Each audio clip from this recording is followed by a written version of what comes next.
Bienvenidas y bienvenidos a la segunda clase de Historia de España del año 2020. Como ya saben, soy Gonzalo Granara, profesor del Instituto Joaquín B. González. Ojalá pudiéramos hablar de la historia de España con más tiempo, pero en estas grabaciones voy a intentar ser lo más sintético posible. Espero que les sirva como apoyo a las lecturas. Hoy vamos a hablar del pueblo visigodo, fundamental para comprender la historia ibérica. Principalmente nos centraremos en los textos de Monsalvo Antón y García, pero también pueden usar a Wickham como complemento.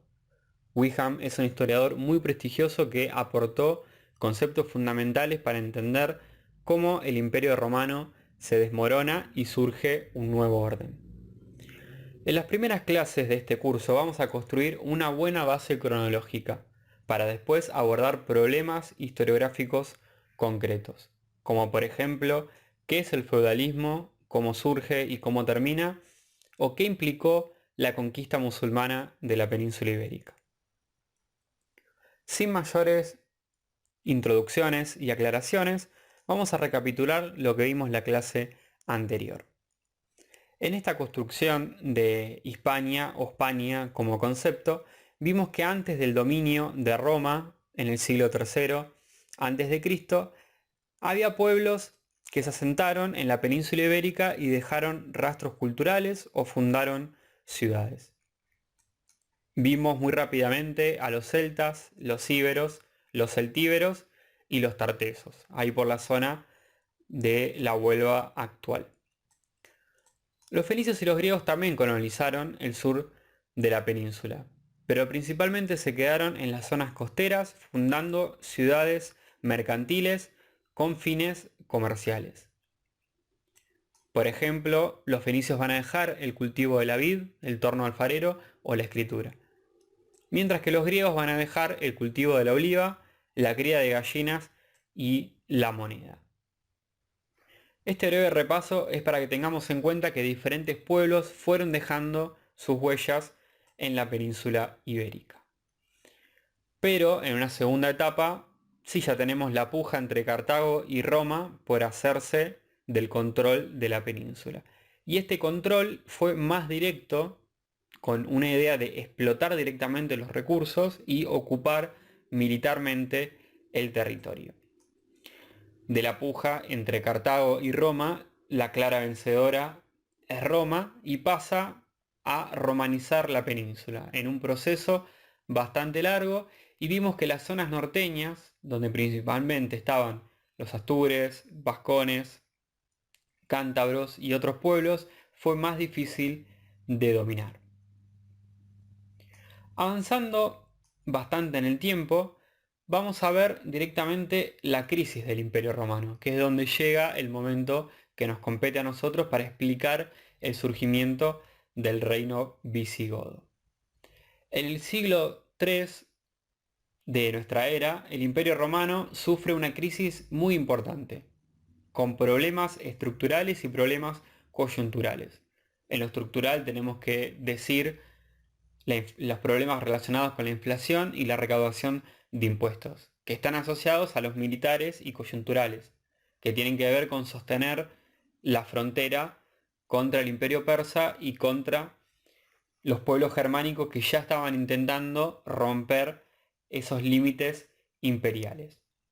Ahí en el mapa podemos ver hasta dónde llegaba el dominio efectivo del imperio romano, donde fijaban esos límites con muros concretos o con fronteras naturales, en general ríos. Como dijimos, en el siglo III hay una crisis muy importante, ¿sí? Un momento crítico, y el que logra salir de esa crisis y darle 100 años más de vida al imperio es el emperador Diocleciano, ¿sí? Que llega al poder mediante un golpe militar. Es un hombre, como dijimos, militar, un hombre con bastante influencia y mano dura, y en esta reforma logra fortalecer el ejército y hacer más eficiente la recaudación de impuestos. Ahora, como ven en el mapa, fue muy importante para estas dos funciones, militar y también impositiva, darle una nueva administración al imperio. Y básicamente lo que hizo fue agrupar las provincias en unidades supraprovinciales, que son las diócesis. Diócesis les sonará del vocabulario religioso. Es que justamente la iglesia, cuando se funde con el imperio romano, adopta y copia su estructura. Pero las diócesis en el imperio romano eran estas unidades con atribuciones tanto militares como civiles. Si hacemos zoom en la península ibérica, podemos ver cómo las diferentes provincias quedan agrupadas en la diócesis hispaniarum, que es la que ayuda a definir, por lo menos administrativamente, a lo que es Hispania, que incluye tanto Portugal como la España actual. Hay que tener en cuenta que las principales funciones de las provincias justamente responden a las necesidades del imperio, necesidades que están relacionadas. Esta reforma permite que el imperio romano persista por un tiempo limitado, porque los problemas van a volver. Sin embargo, si consideramos que duraron un siglo, podemos decir que tuvieron bastante éxito. Diocleciano también fue famoso por perseguir a los cristianos. Como sabemos, no tendría demasiado éxito porque en los siguientes gobiernos la religión iba a terminar siendo la oficial del imperio. Así que con todos los cambios que sufrió el imperio a lo largo del tiempo, podemos afirmar que su éxito se basó en el triunfo o la habilidad para cooptar poblaciones no romanas e integrarlas en su estructura política y cultural. Desde que se cristianiza, el ejército y la religión se convierten en puntales o en puntas de lanza de la expansión del imperio romano. Allí donde el imperio se expande y la península ibérica no es la excepción, se produce este proceso que llamamos romanización.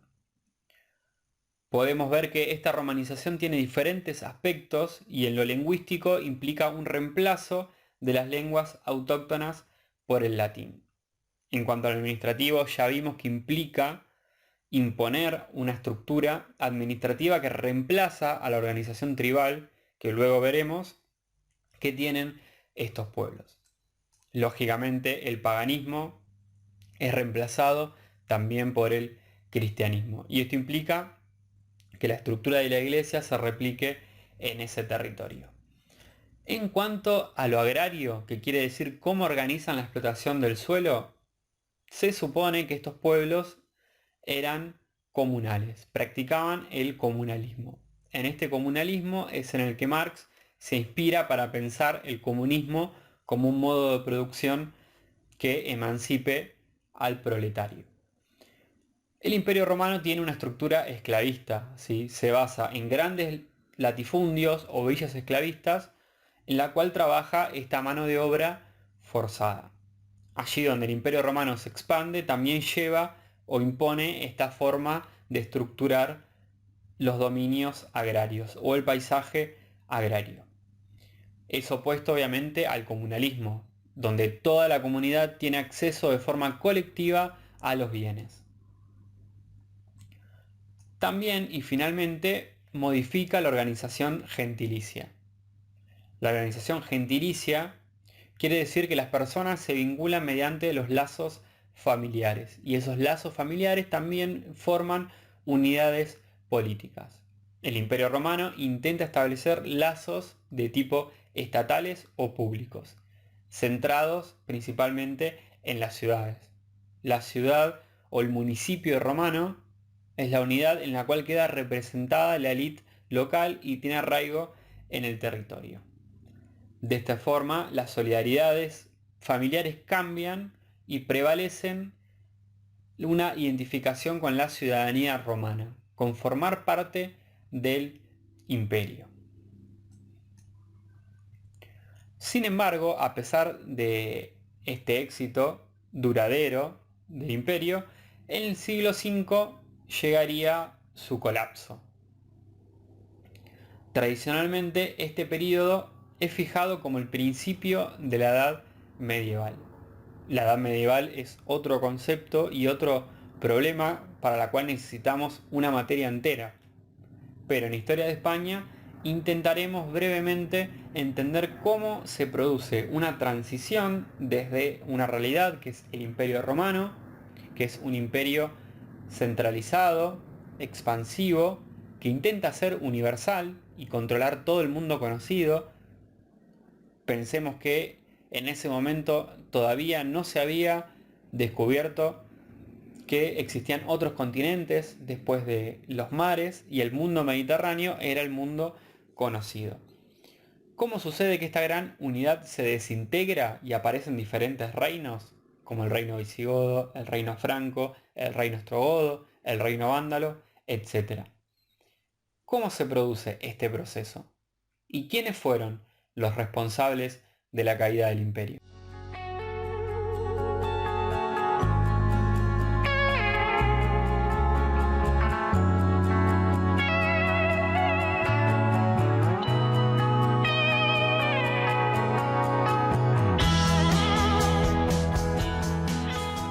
El año 476 es totalmente paradigmático. En ese año un líder bárbaro, que es Odoacro, depone al que sería el último emperador romano de Occidente. La parte occidental ya no volvería a elegir un emperador romano. Tengamos en cuenta que para este momento el imperio romano de Occidente estaba dividido del imperio romano de Oriente, como vimos en el mapa anterior. La pregunta que se hizo a la historiografía es: ¿cómo sucedió este proceso? ¿Cómo fue que el imperio en su parte occidental cae y se desmorona en el siglo V, mientras su parte oriental continúa en el tiempo durante muchos siglos más? Entre las interpretaciones sobre el colapso del Imperio Romano Occidental tenemos las explicaciones internas, que tienden a ser de largo plazo, y las explicaciones externas, que tienden a ser de un corto plazo. En las explicaciones externas no podemos obviar a los pueblos bárbaros. Pero ¿quiénes eran estos pueblos? A pesar de la demonización de algunos intelectuales romanos, el imperio estuvo durante toda su historia rodeado de un cinturón de pueblos con los que se relacionaban. Y como vimos en la parte anterior, algunos pueblos de hecho se integraron al imperio romano. Por ejemplo, en la península ibérica, los íberos o los celtíberos se terminan integrando a la ciudadanía romana y se van a llamar hispano-romanos. Lo mismo pasa en la Galia, que la Galia sería lo que es la actual Francia, lo que es Bélgica y también parte de Alemania. Y ahí se forman los galorromanos. ¿Qué pasa con los pueblos que no forman parte de esta romanidad? Hay que tener en cuenta que bárbaro no es lo mismo que germano. Por ejemplo, los pueblos celtas y los pueblos íberos no son germanos, pero sí son bárbaros ante la mirada del Imperio Romano. Bárbaro se define como todo aquel que no es romano, que está fuera del imperio pensado como civilización. Estos pueblos que causan terror con sus incursiones en el Imperio Romano, en realidad no lo quieren destruir, sino lo que quieren es compartir sus ventajas y participar de la cultura y la riqueza romana. Los quieren imitar o emular más que destruirlos. Y esto va a ser muy importante cuando termine el dominio del Imperio Romano Occidental. De hecho, muchos de ellos se integran en el ejército romano. El Imperio Romano prefiere usar mano de obra militar afuera del imperio y no usar efectivos propios. Pero ¿quiénes son los pueblos germánicos? Entonces, dentro de un conjunto más amplio que serían los pueblos bárbaros. Para eso tenemos que ir a las fuentes, pero nos topamos con el primer problema, que es que estos pueblos no escribían sus propios documentos. Entonces tenemos que recurrir a fuentes alternativas. Por ejemplo, la arqueología, las fuentes literarias romanas o los códigos legales. La arqueología podemos decir que es la que menos miente, en un sentido. Y la arqueología nos va diciendo que estos pueblos se van asentando en los territorios que ocupan, pero no son tan urbanos. O sea, no fundan ciudades, pero no eran tan nómades como se creía anteriormente. Y las tumbas de estos pueblos son una fuente de información muy importante, ya que permiten ver que comerciaban con Roma, aún antes de sus incursiones. También permiten hacernos ver que eran ganaderos, pero no desconocían la agricultura.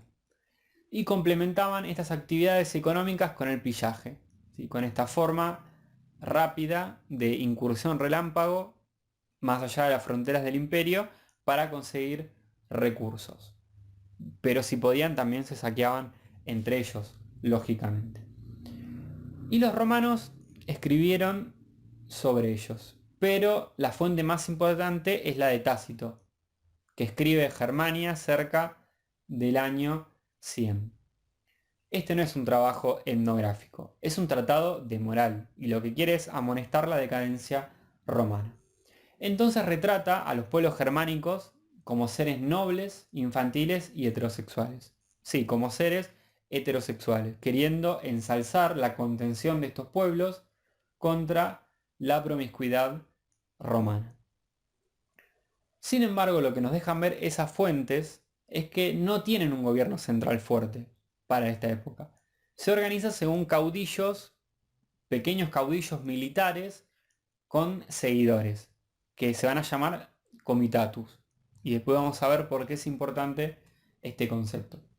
Y por último tenemos las fuentes jurídicas, que son fuentes tardías. O sea, pensemos que los pueblos tienen varios siglos de existencia como pueblos y recién emiten y compilan fuentes jurídicas, o sea, leyes y disposiciones legales, cuando se asientan en el territorio, que es recién el siglo V o el siglo VI. Pero estas fuentes tardías permiten ver diferentes elementos. Por ejemplo, la importancia del parentesco en su organización y formas de vida. ¿Qué es el parentesco? Bueno, básicamente el asumir los lazos familiares como importantes. Estos lazos pueden ser reales o diríamos sanguíneos o también pueden ser ficticios. ¿Sí? Por ejemplo, mediante el matrimonio. Estos caudillos que dijimos y que nombramos anteriormente dirigen tribus. Y las tribus a su vez agrupan clanes. ¿Qué son los clanes? Bueno, los clanes son agrupaciones de, diríamos, hasta 50 hogares, hogares o familias. Entonces, recapitulando, los hogares se agrupan en clanes y a su vez los clanes se agrupan en tribus. Y aquí es donde todo se complica. O sea, ¿qué es lo que une a una tribu? ¿O qué es lo que une a una confederación de clanes? ¿Qué los aglutina? Evidentemente es una agrupación de tipo política, que se da a sí misma un sentido familiar, pero no la entiendo por fuera de la política. El concepto que nos permite entender este proceso de formación de una confederación clánica es la etnogénesis. La etnogénesis es una hipótesis que ayuda a descartar el factor biológico. O sea, no hay nada biológico que una a los diferentes pueblos germánicos. Los visigodos, los francos, los ostrogodos no tienen un factor genético en común. Obviamente prolifera la mezcla y los casamientos o las relaciones entre diferentes pueblos.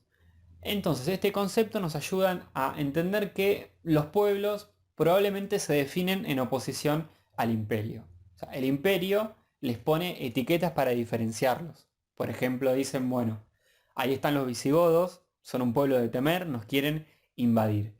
Pero ese rótulo con el tiempo lo comienzan a adoptar también como definición política los pueblos germánicos.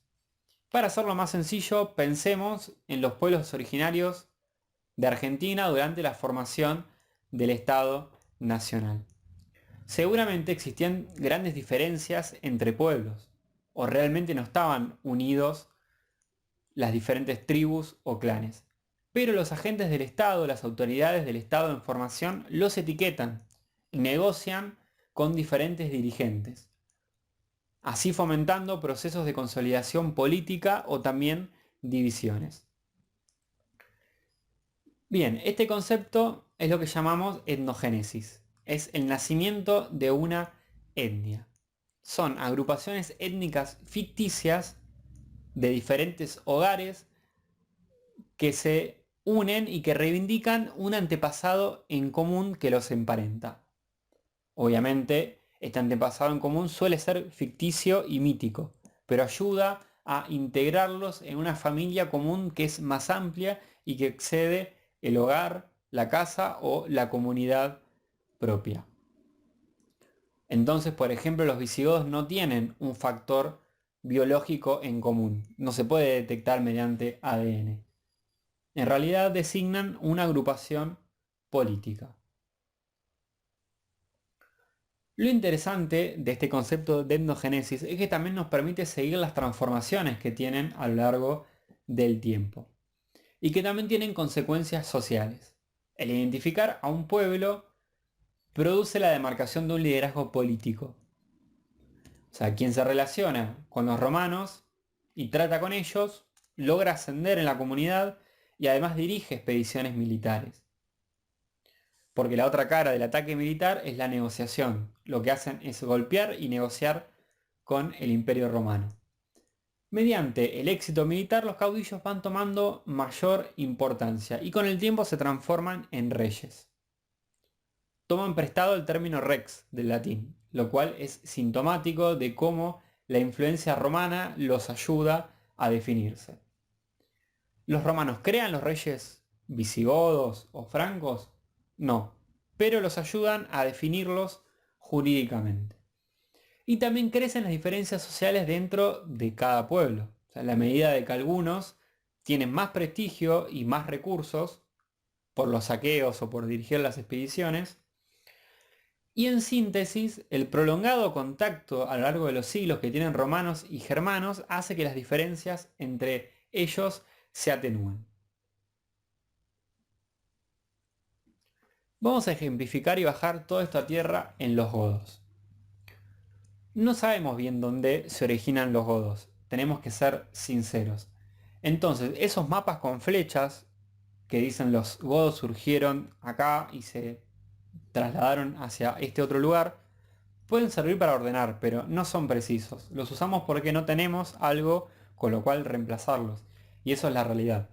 Pero se cree que los godos aproximadamente surgieron o en Escandinavia, lo que sería el sur de la actual Suecia, o en las repúblicas bálticas, que son esos estados tapones que se hicieron para contrarrestar a la Unión Soviética, Estonia, Letonia y Lituania, o Polonia. O sea, en toda esa zona se encontraron rastros que podemos identificar como godos, pero no sabemos bien en cuál de esos lugares o en cuáles de esos lugares se empezó a definir el pueblo godo. Sí sabemos que en el siglo II se trasladan al sur de la actual Ucrania. Y ahí ocurren procesos fundamentales. Por ejemplo, se convierten al cristianismo, pero no a cualquier cristianismo, sino al cristianismo arriano, mediante la predicación del obispo Ulfilas. El arrianismo es una visión bastante particular del cristianismo que no cree en la Santa Trinidad. O sea, sostienen que Jesús fue el Hijo de Dios y que no son la misma persona. Esto tiene grandes repercusiones políticas, pero no nos vamos a meter con este tema porque también necesitaríamos una clase aparte. Allí, en el sur de Ucrania, también se dividen entre visigodos y ostrogodos.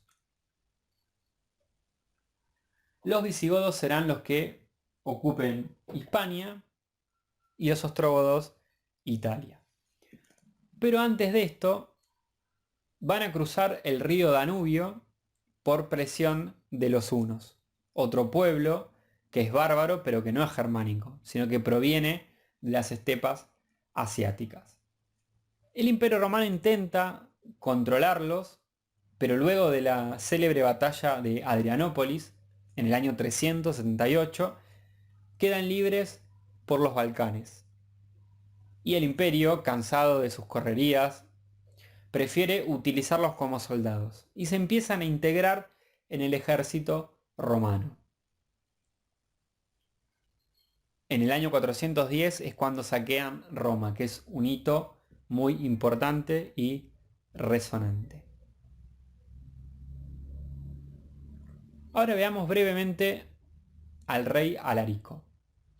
En el medio de este recorrido que estuvimos mencionando se produce la evolución del caudillaje a la monarquía. Esto es un ejemplo del proceso de endogénesis que venimos explicando. En esta gráfica tenemos una breve biografía del líder visigodo Alarico. Él comienza como un caudillo más, y de hecho está totalmente integrado al ejército romano y comanda huestes militares del ejército romano.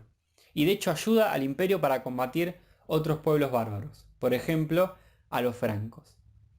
Pero, resentido por no tener la recompensa suficiente, deserta del ejército romano, decide hacerle las cosas bastante difícil y dirige operaciones contra el imperio que hacen que tenga mayor éxito y termine siendo nombrado rex o rey de los visigodos. Como dijimos antes, en 410 Alarico logra saquear Roma, llega a Roma y la saquea, queda suelto por Italia y ese es el punto cúlmine de su éxito. Pero mientras tanto, mientras los visigodos saquean Roma y están ahí sueltos por Italia, en Hispania también están ingresando pueblos germánicos, sin consentimiento del imperio. Ya ingresan desde el año 409 y para el año 411 están bastante asentados. Ahí podemos ver en el mapa cómo ingresan suevos, vándalos, que se dividen en asdingos y cilingos, y alanos, que se establecen en la península y forman reinos. Pero controlan una población bastante grande. Pensemos que la España romana tenía 5 millones de habitantes y estos pueblos solamente son 200.000, o sea, el 5% de la población romana. Pero logran, mediante la debilidad administrativa del imperio, hacerse cargo de diferentes porciones de la península ibérica.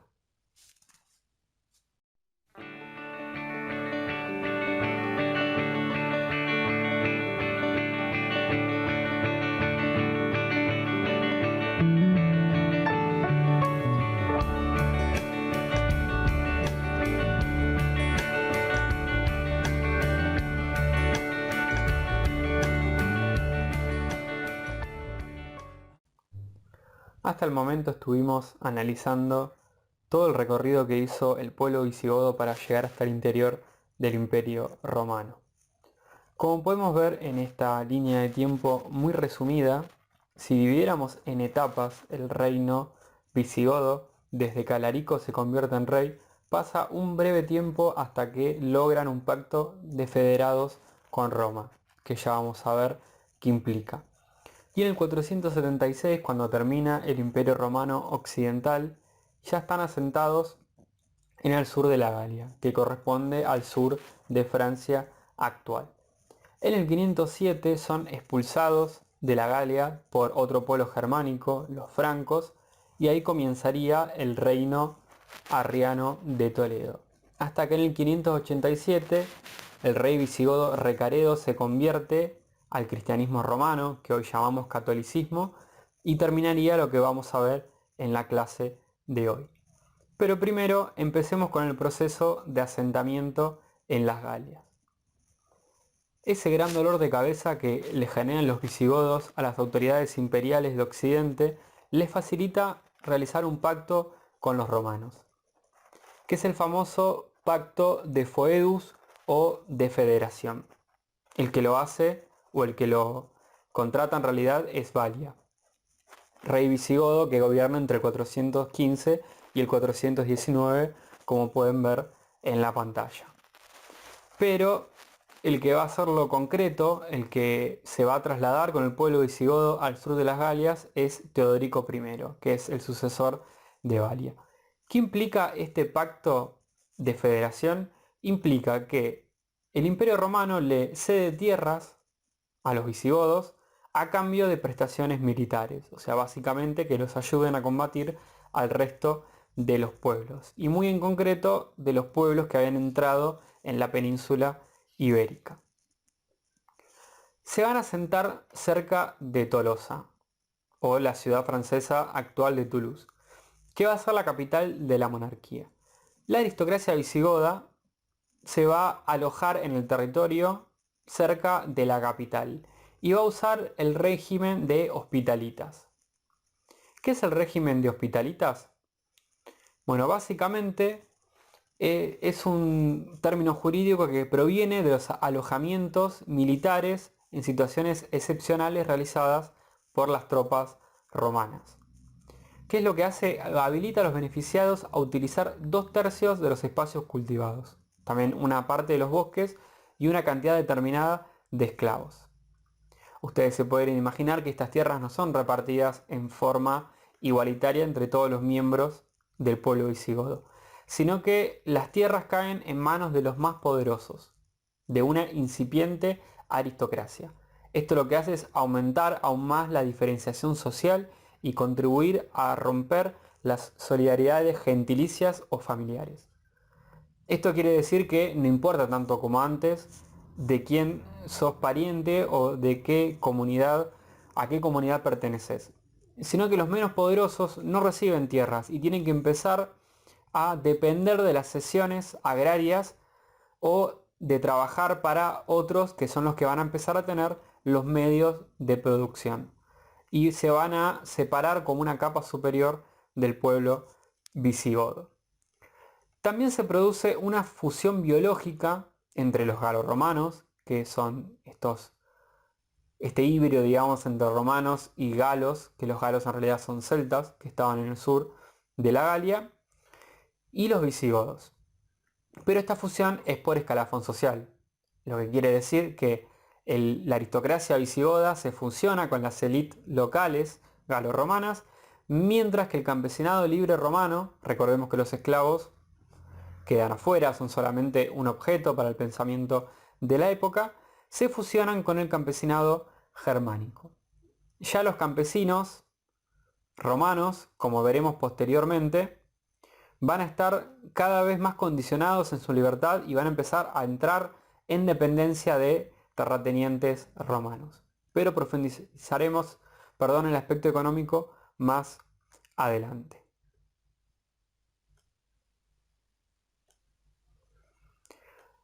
Entonces el reino de Tolosa va a empezar a crecer, aunque en un principio no tenían ninguna atribución política los reyes visigodos, simplemente tenían las posesiones territoriales para su explotación económica, pero lentamente van a ir adquiriendo atribuciones administrativas, sobre todo a medida que el imperio occidental pierde fuerza. El rey Eurico, que gobierna entre el 466 y el 484, va a ser el que vea el fin del imperio romano occidental. Después del colapso del imperio, la fuerza efectiva en el sur de las Galias va a ser el reino visigodo. La historiografía actual ya no piensa el colapso en forma de invasiones que terminan con todos los romanos, sino que es una toma progresiva del control político provincial por ejércitos que en realidad se asumen como romanos, si pensamos que los visigodos tenían un pacto con el imperio. Las invasiones eran frecuentes y estuvieron en toda la historia del imperio romano, pero esta dislocación política y este reemplazo fue la verdadera novedad. Esto es un desafío para los pueblos que ahora llamaremos romanos germánicos, ya que tienen que pasar del simple pillaje a la administración. No es lo mismo saquear un territorio que tener que empezar a administrarlo y lograr una producción considerable de esas tierras y también mediar entre los problemas que vayan surgiendo en el territorio. El reino visigodo, a partir de este centro en Toulouse, logra expandir su dominio hacia el norte de España.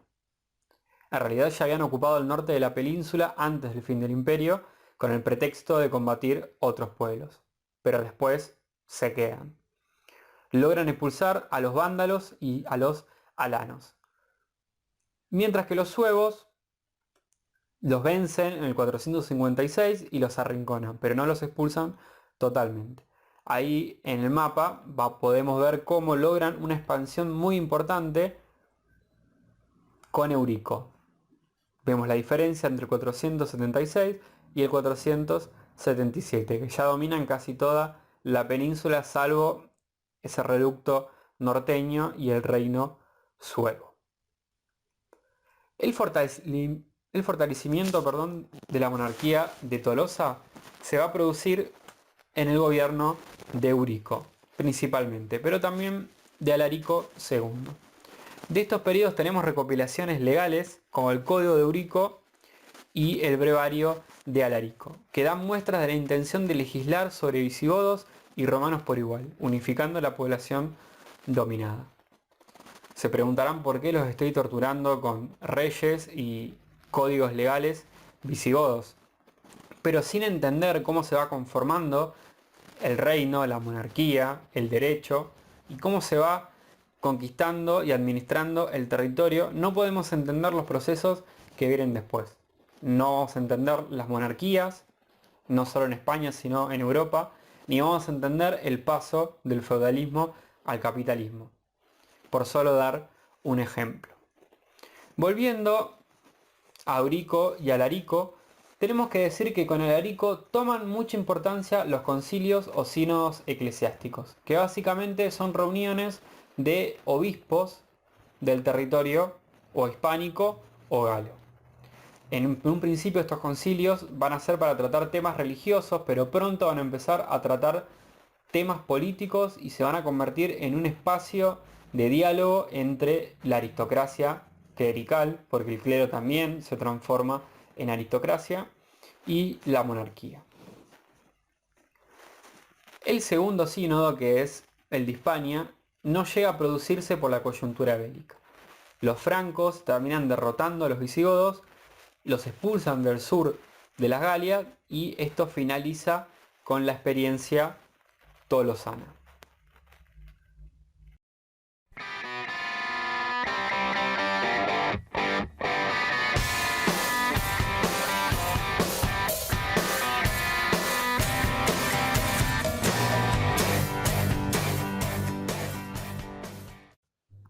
Y así llegamos al último periodo, que abarca desde que los visigodos son expulsados de las Galias y lentamente tienen que establecerse en Hispania, y termina con la conversión de, como dijimos antes, el rey visigodo al catolicismo, terminando el periodo arriano de los visigodos.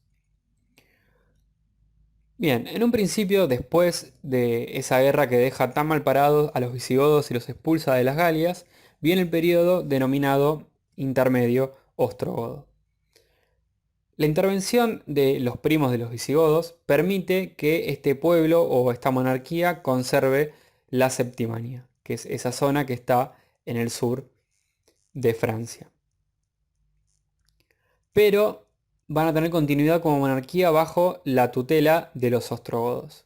Primero comienza una regencia del rey ostrogodo Teodorico sobre su nieto Amalarico, pero solamente va a ser un títere cuando Amalarico llegue a la mayoría de edad. Este intermedio tiene un proyecto de fusionar ambas ramas del pueblo godo bajo una única dinastía, pero este proyecto va a fracasar. Sin embargo, sí es importante decir que en este periodo se fortalecen las atribuciones fiscales de la monarquía y también se consolida la unificación entre la aristocracia visigoda y la aristocracia hispano-romana, lo que es muy importante para el dominio del territorio y sobre todo para el dominio del campesinado productor. También pierde el poder el linaje de los Baltos, que era este linaje que con Alarico había comenzado la monarquía visigoda. Y acá empieza la monarquía electiva. Obviamente no vamos a pensar que esta monarquía electiva implica una democracia total donde todos votan, sino que en realidad los más poderosos van a elegir al próximo rey. Y esto va a ser motivo de bastante inestabilidad cada vez que muere un monarca. Después de Amalarico vamos a tener un golpe de estado de Teudis, que es un militar, y después un gobierno muy breve de Teudicelo. Mientras tanto, lo importante de este periodo es ver cómo la capital se va mudando. Primero de Narbona, en la Septimania, con el rey Gesaleico.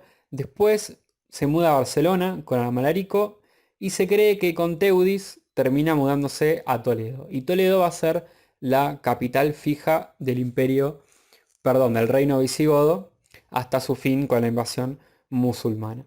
En el mapa podemos ver claramente por qué fue elegido Toledo. Está exactamente en el centro de la península.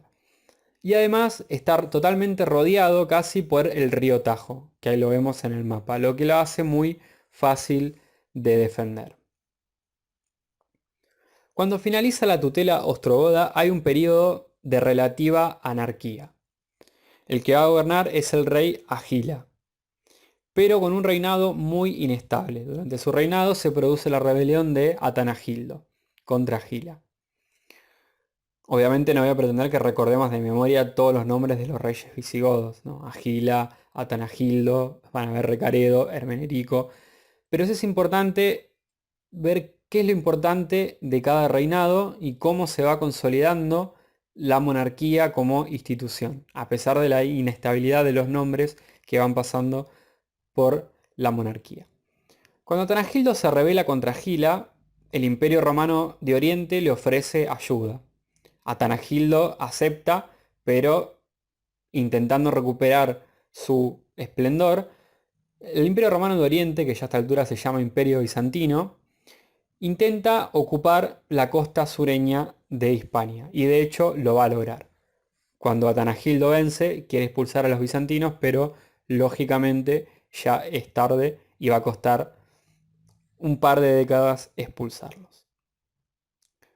Sin embargo, Atanagildo va a estabilizar la situación política y prepara el terreno para el florecimiento del reino hispano visigodo. Ahí podemos ver en la filmina que Atanagildo y Leovigildo van a hacer una obra centralizadora, diríamos, o de fortalecimiento de la monarquía muy importante. Por ejemplo, Atanagildo, con alianzas matrimoniales, intenta pactar con otros reinos, por ejemplo, casando princesas visigodas con reyes francos. Y Atanagildo es el que termina de establecer finalmente la capital en Toledo. Pero el gran rey de este periodo es el famoso Leovigildo. Leovigildo pronto se da cuenta del problema de la sucesión e intenta asociar al trono a sus hijos Recaredo y Hermenegildo, y les da cargos administrativos y militares. Después veremos que esto no va a salir tan bien porque Hermenegildo se va a convertir al catolicismo y se va a rebelar. Leovigildo también optimiza la administración, haciendo básicamente un copia y pegue de la división provincial romana. Se van a crear provincias con un doble comando, un dux, de origen latín, obviamente militar, y el rector provincial civil. También promulga un código legal muy importante que sintetiza los esfuerzos legislativos godos de los últimos años por juzgar de la misma forma a godos o visigodos y hispano-romanos, que es el Codex Revisus de 580, donde se hace a prueba el matrimonio entre visigodos y romanos, lo que va a consolidar la unión o fusión de la aristocracia. Pasado el tiempo ya no vamos a saber quiénes son romanos y quiénes son visigodos. También se fortalece la hacienda, principalmente con confiscaciones a estas tierras que la aristocracia estuvo concentrando, algo que también va a traer inconvenientes en el futuro. Como vemos en el mapa, al final de su reinado, del reinado de Leovigildo, los visigodos dominan casi toda la península, salvo el litoral bizantino y las montañas vasconas. Los suevos ya fueron totalmente controlados y absorbidos por el reino visigodo. La obra de Leovigildo se va a completar con las reformas de su hijo Recaredo, pero eso lo vamos a ver la clase próxima.